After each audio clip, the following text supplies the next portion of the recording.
Qısacası belədir ki, Albani rahimehullah bu məsələdə daha doğru rəydədir. Çünki qayda var usulda ki, ibadətlərin əsli təvqifiyyədir. Yəni kimsə rəyi ilə dəlil olmadan nəyisə isbat eləyə bilməz. Albani rahimehullah deyir ki, əli rukudan sonra bağlamaq gizli əməllərdən deyil ki, gizli qalsın. Əgər bu dində gəlmiş olsaydı, Peyğəmbər sallallahu aleyhi və səlləmdən, ya 4 xəlifədən, ya bütün sahabələrdən bir dənə də olsa bunu bəyan eləyən ya söz ya da əməl olaraq dəlil gələrdi. Deməli, bunun olmaması, nə zəifi, nə səhihi mənası odur ki, onlar bu əməli etməyiblər. Bu daha salamatdır ki, rukudan sonra insan qalxanda əlini bağlamasın. Çünki buna isbat lazımdır. İxtilaf bu məsələdə o gələn səhih hədisdədir. Gələn hədis və yaxud da hədisin hətta sağlamlığında belə ixtilaf var. Orada 2 dənə hədis var ki, Peyğəmbər s.ə.v birində deyir ki, məni gördüyünüz kimi namaz qılın.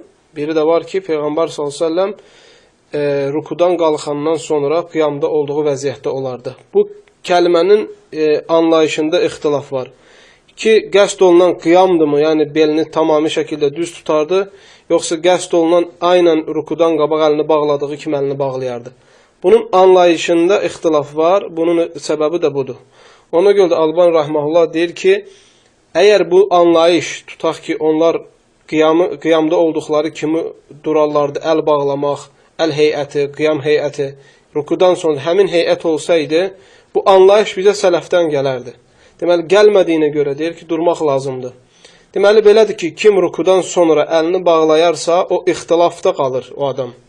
Amma kim rukudan sonra əlini bağlamazsa, o ixtilafdan çıxmış olur. Yəni, kimsə demir ki, o adam düzgün eləmir.